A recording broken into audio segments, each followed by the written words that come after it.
Hi, it's Sean, the Fluency Awesomeizer. I'm back with another video where I want to help you decode big words and also give you lots of spelling tips to carry around up here and use when you need. I've got 3 words I want to look at today, so let's get ready to read. I'm about to show you a word and I want you to read it right out loud to whoever you're there with. What is this word? All right, what's this word? And this one. These words are really similar. The top word is cemented, in the middle is commented, and down below is committed. And if you read them, that's great. Keep watching. This is a spelling lesson for you.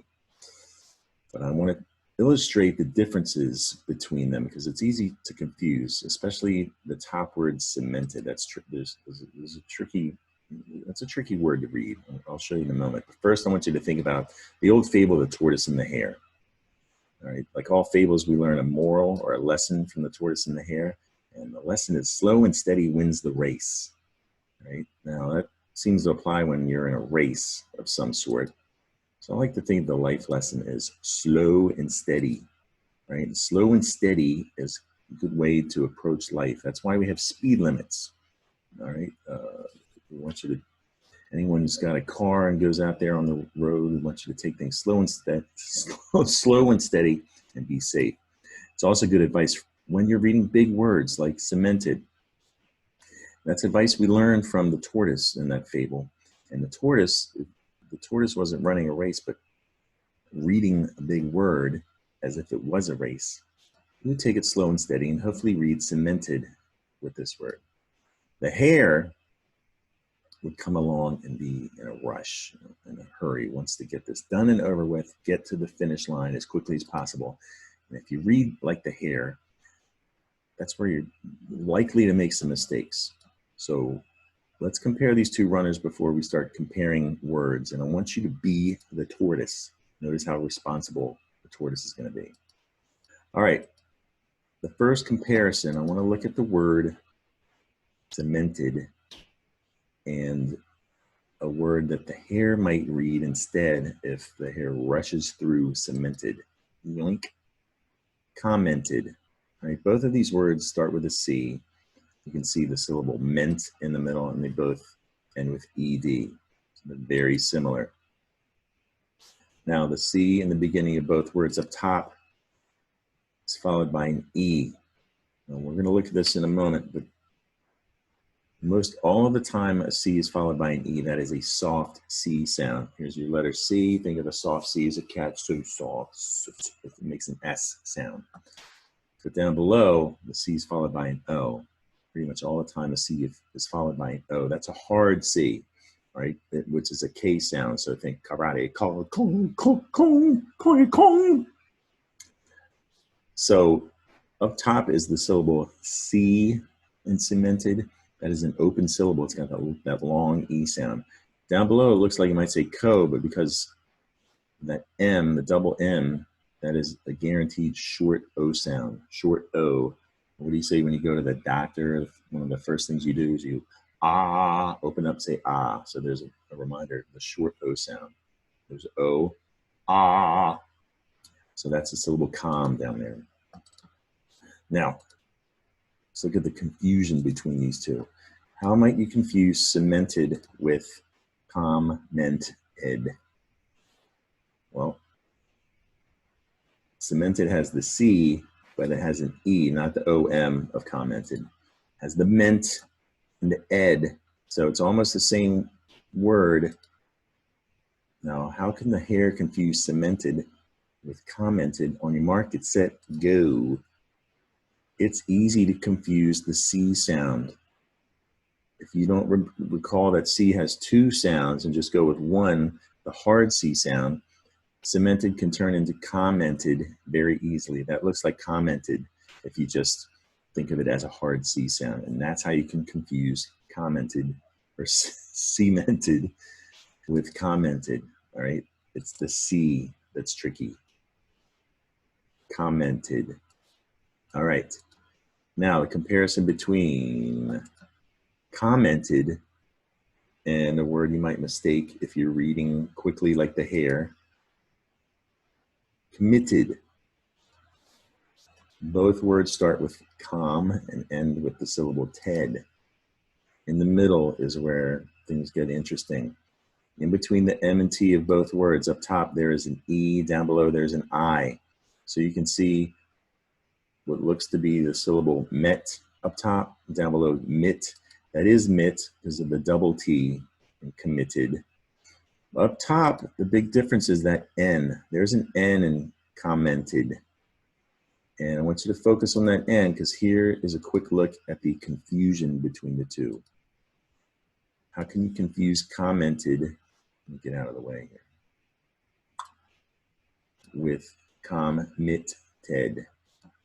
Well, they have the com, the M-E-T, not M-I-T. There's a little difference there, and then the ed ending. But then again, commented has that N. So watch what a reader who's in a rush, like the hare, an impatient reader like the hare, might come along to the word commented, and let's see what can happen. When you mark it, set, go. Yoink. That N, believe it or not, it's very common for a young reader to take an N out of a word, especially when it's towards the end of a long word, like commented. So without that N, commented can look like commented, and it's easy to just, your brain can just replace that E vowel sound with an I, committed. So there's an illustration of how you can turn commented into committed. It's very easy to do. And again, that N gets dropped out very often. It's very common. All right, so I want to take a look at some words that have C-E. The C followed by an E is a soft C sound. Let me come back on the screen here. Soft C, so soft, like cemented. So other words include sense, celery, center, right? C followed by an E is going to be a soft C. Comment has a hard C because it's followed by, the C's followed by an O. So let's look at some words that have a hard C sound because of the O vowel following the C, like coin, coach, and cool, this cool comb, combing a corn cob for some reason. Cool. All right, now I want to look at the root words of the three that we're taking a look at here today. Cemented comes from an old Latin word, cementa.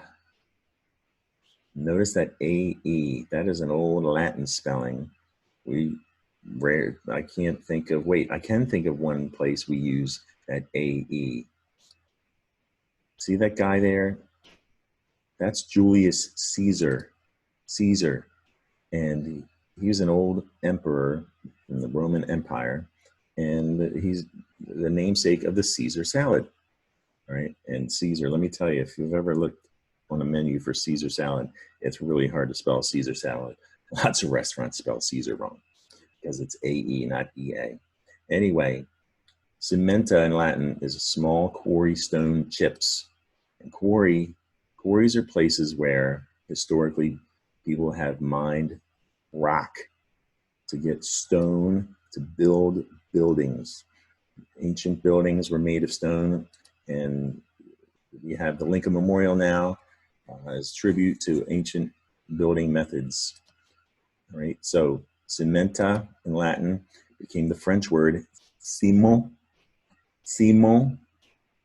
and ciment is French for mortar. Mortar is the stuff they use to get bricks to stick to each other, right? It's like cement. And in fact, ciment, that's where we get the word cement, Latin and French. And cement, as you know, comes in bags. It's used, mix it in trucks, and it's used as a building material. It also means to attach with cement. It can be a verb. And it means also to firmly establish. So you can think of cement as you can cement a friendship with a handshake. It's one way to think of that. So cement can also be a verb besides being a noun, and you add an ed to make the past tense verb cemented. All right, and that's the story of cemented. Now, commented, the root of commented, I better get out of the way, is also an old Latin word, commentum. Commentum. And actually in Latin, a long time ago, that meant an invention, and also meant fiction. And drop the um, that's where we get the word comment, which is, as you know, a spoken or written remark. And add an ed to comment, which is a verb, and you have the past tense verb commented, and that's the story of commented.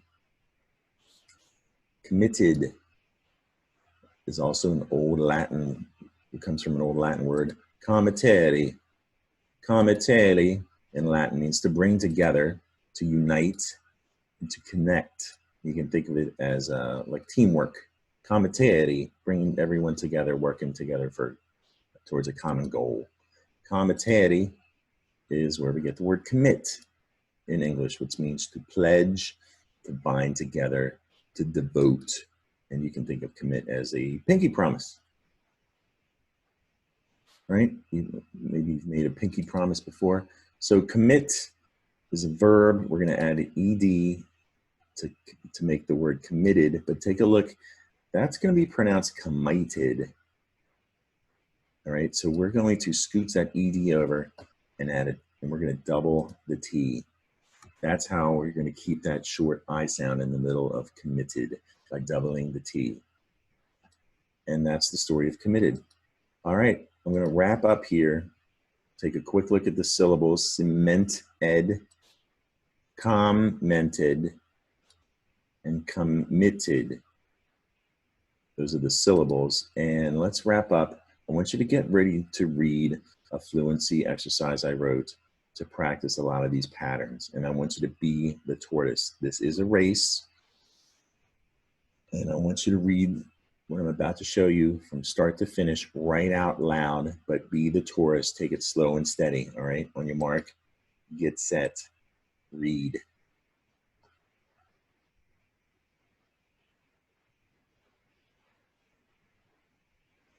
Oh, hit pause if you need to.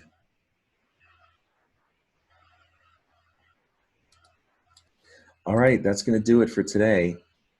Go backwards. Psst, by the way, go backwards. If I didn't give you enough time, go scroll back and hit pause. Subscribe to my YouTube channel where you can find lots of videos just like this one. I post them every weekday to help readers in 2nd through 6th grade and beyond decode big words and give you lots of spelling tips. They're also meant if before 2nd grade, if they're ready for the challenge, that's great. Mom or dad can follow me on Facebook. In my photos, I have over 200 fluency exercises like these and the one you just read. All right, I hope you enjoyed the video. Come back and see me at the Fluency Awesomizer real soon. Bye.